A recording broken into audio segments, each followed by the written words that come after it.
We're going to get back to the NBA.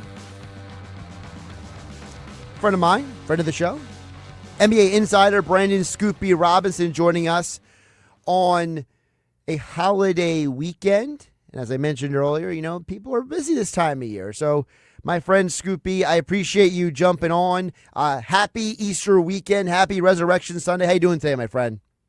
Happy Resurrection, man. I'm doing good. How are you? I'm doing well, and I want to start with this because, obviously for a lot of people down in this area, you got your Sixer fan, you get your Knicks fans, so everyone's paying attention to the Eastern Conference standings. As we come down the stretch of the season, right, we only got basically 8 days left in the NBA regular season. When you look at the standings right now, is there a team that you're maybe keeping an eye on closer than the rest when it comes to that 1 through 10? Yeah, the Charlotte Hornets. They're one of the hottest teams in the league. What is it about them that makes them? It feels like they've just come together at like the right time with their cohesiveness. Like I know there's more to it than that. I've read different articles, like Mir and Fader's article at The Athletic. But like for you, what has made this team so scary for the rest of the Eastern Conference from your eyes? I spent quite a lot of time with them in the first half of the season, and I can give you 2 words: Charles Lee, their head coach.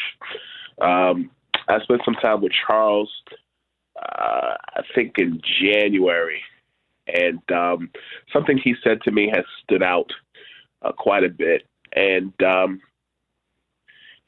he talked about the quote on the wall. He has a quote on the wall every day in his locker room.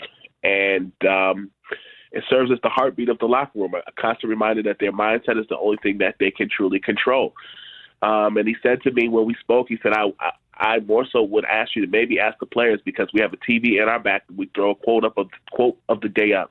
The quotes vary in their style. I think some guys are reading it, some guys don't. And he is very sound. If you know anything about Charles Lee, he comes from the Milwaukee Bucks championship team a few years ago under Mike Budenholzer. He came out of that coaching tree. So did Darvin Ham and a few other people. But he's an interesting deep guy, and I think that when you looked at the first half of the season, you really thought they were going to tank. You heard rumors about LaMelo Ball. And then stuff started to come together. Con Canopoulos playing Rookie of the Year style basketball. And then, the fight happened with the Pistons, and they just took it to another level. So, excuse me. That's a team that I've been watching the whole season, and I'm proud of their success. You mentioned about the coach, Lee, and I think one of the things that happens that bothers me, at least, and you can elaborate on this probably even more than I can, but, he should probably be a candidate for Coach of the Year, but he's probably not going to get the prerequisite votes because his team doesn't have the most wins. And I've always hated that measure because of the fact that you can win a lot of games because you have great players. You don't always win games because of the coach. And I think that there is definitely a culture element when it comes to Charlotte, when it comes to their head coach, Lee. Is that a fair assessment? Well, I think there's just so many good coaches out there right now. I think that's part of it. I just had this conversation with J.B. Bickerstaff, the head coach of the Detroit Pistons, who arguably, along with Joe Mazzulla, have been carrying their team. And I believe I proposed this idea to J.B. Bickerstaff, where I believe there should be, or the internet has said it, and I think it would be cool, I'll say, to have an all first team coach, like a coach's all first team. And he laughed when I said it. He said it's a hell of an idea, but no. And but no. You can check that out over at Scoopy.com. He says it's just one of those things that you wouldn't be able to get enough coaches on board.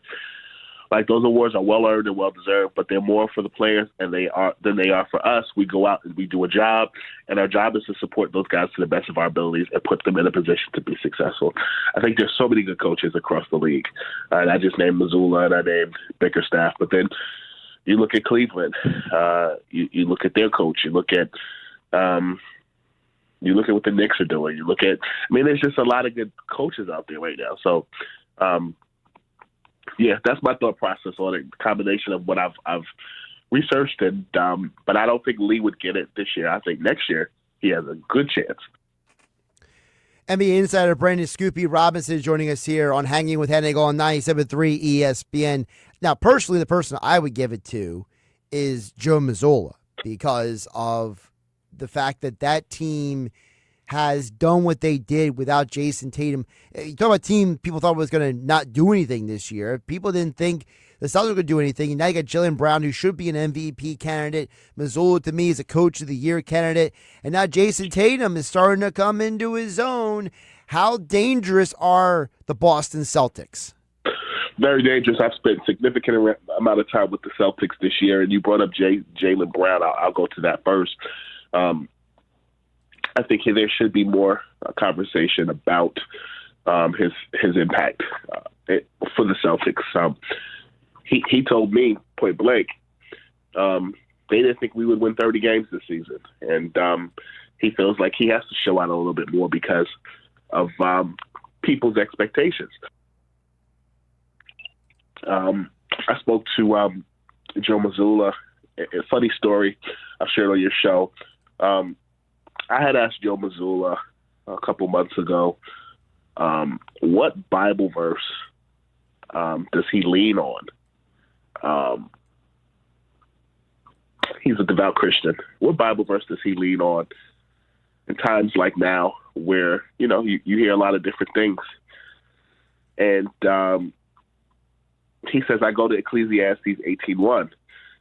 And that reads, for those who don't know, he that liveth forever hath created all things in general. He said, I think it's important, especially in a season where they have all the storylines and a whole bunch of made-up stuff, which comes through every 24 hours. That verse keeps you focused, and today is the most important day, and you have that knowledge that keeps you where you want to be all season. I remember I dropped that. I get an email at midnight. I dropped it in the afternoon.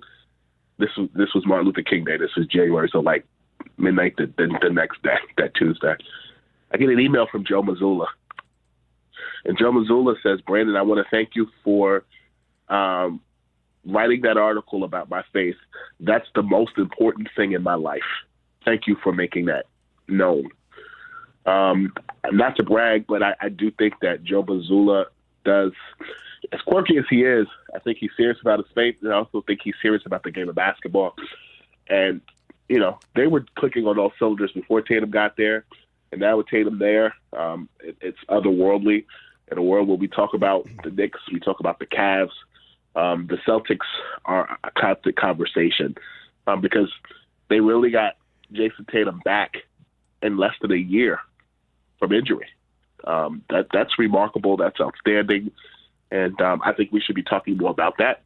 The Pistons at 56-21 are without Cade Cunningham, and they're still seemingly finding a way to make things happen. I was at the Thunder Pistons overtime game earlier this week, and they competed with a Thunder team that was at full strength minus Jalen Williams. And, that says something. I think that Eastern Conference is very competitive in stature. I mean, I'll name another team you asked me at the beginning of the show that's scary or that we should be paying attention to in a world where the Hornets are one of the hottest teams in the league. I also think you need to tip your hat off to the Atlanta Hawks, who were in the Eastern Conference doldrums and now are fifth place at 45-33 in the NBA's Eastern Conference under Quinn Snyder. Heck of a team, heck of a transformation after the trade deadline, and I think they're another team we should be applauding and paying attention to. Of course, obviously in our area, a lot of people are paying attention to the Philadelphia 76ers, and we're talking with NBA insider Brandon Scoopy Robinson here on Hanging with Hennig on 97.3 ESPN. The big three are back, But I think the biggest part of the big three has been Paul George. He looks the healthiest he has ever looked. And if he was not credited with 10 deflections last night, he absolutely should. I felt like he was hands everywhere in the second half of that Timberwolves game. And it feels like it's been a consistent point since he has returned, which is his defense is almost more valuable than his offense. What is your perspective on the Sixers with the return of Paul George? Because he looks like he's a rejuvenated man. 25 games may have been a blessing in disguise for him, if you ask me. Paul George is definitely clicking on all cylinders, and he's actually filling holes in a place where Joel Embiid is in and out of the lineup. And I really am interested to see going into the playoffs how both he and VJ Edgecombe can play together on the wing in the playoffs. I think that's a deadly combination. Deadly combination, absolutely. Yeah, I do think that I like the 76ers and where they are right now. I think the 76ers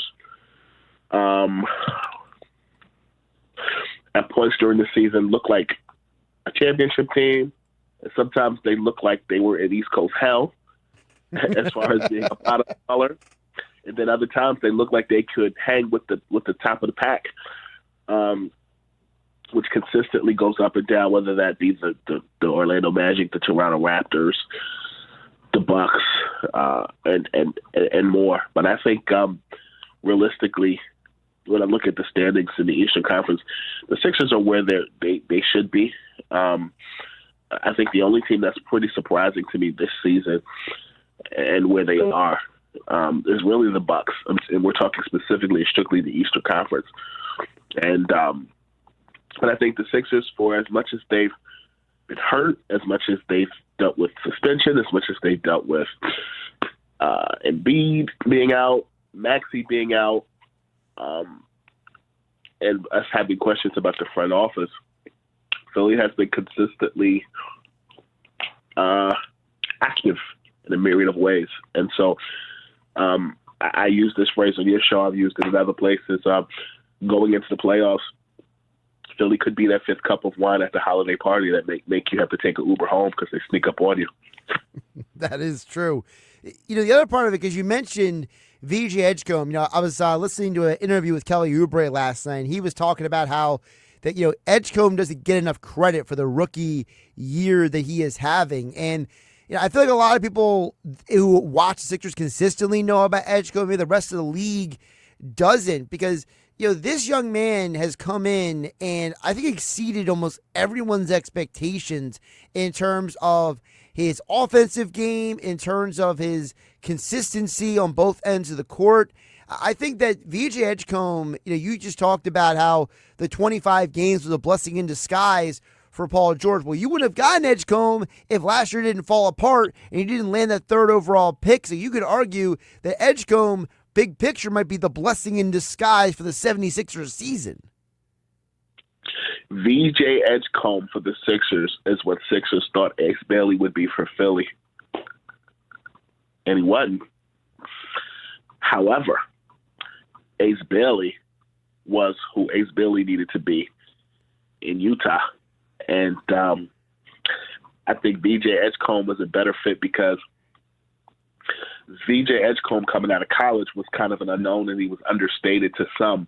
And everybody just jumped on the Ace Bailey bandwagon. But I think Ace Bailey needed his own team, so to speak. And while Utah is Utah, the Sixers are the Sixers. And I just think in the long run, Edgecombe was going to be a better fit for a myriad of reasons. If you go back to my reporting from last summer as it related to Ace Bailey, you saw it. However, I just think VJ Edgecombe is where he needed to be. And I'm glad that Philly got him. Couple more for NBA insider Brandon Scoopy Robinson before we let him go here on Hanging with Hennig on 97.3 ESPN. Of course, streaming live on YouTube and X in the Dr. Squatch virtual studios. When you look at the Eastern Conference, because you mentioned a few minutes ago that, the Sixers could be, that glass of wine that sneaks up on you in the fourth or fifth time round. Who is the team that least wants to see the 76ers in a playoff series?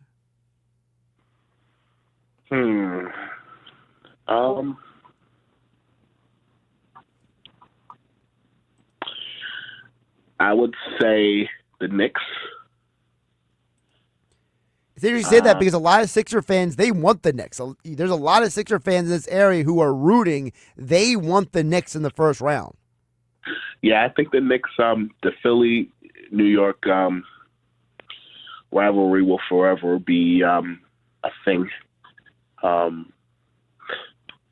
Having grown up in both New York City and New Jersey equally and going to school in the main line, I have always enjoyed seeing Philly and New York. Being in the middle of it and seeing them, just seeing both of my regions go at it, I think it's always a cool thing. We saw it in the playoffs a few years ago. And I felt like Philly and New York back then, I felt like Philly that year, a couple seasons ago, dealt with a lot of injuries and really took the Knicks to the metal. I'd like to see that again. I also am curious to see how Philly and Detroit would play out, because I do think they're both very scrappy teams, but scrappy differently. Right. And just because of the history there, even with Tobias Harris, a healthy Tobias Harris in Detroit, I'd like to see him get the attention in Philly and see how that would play out in a series. Cleveland, I think Cleveland, I've spent a lot of time around them this season, and I don't know that Philly could beat Cleveland.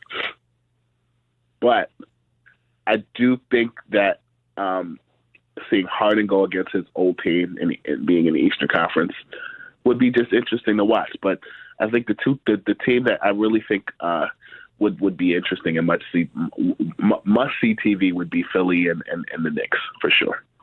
Before I let you go, you just mentioned a team I got to ask you about really quick is the Detroit Pistons.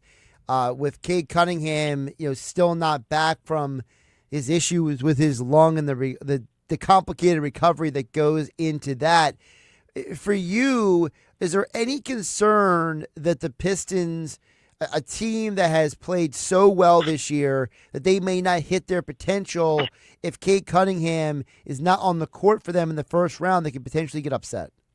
I spent some time with the Pistons this week, and they're locked and loaded from guys that I've spoken with and their head coach.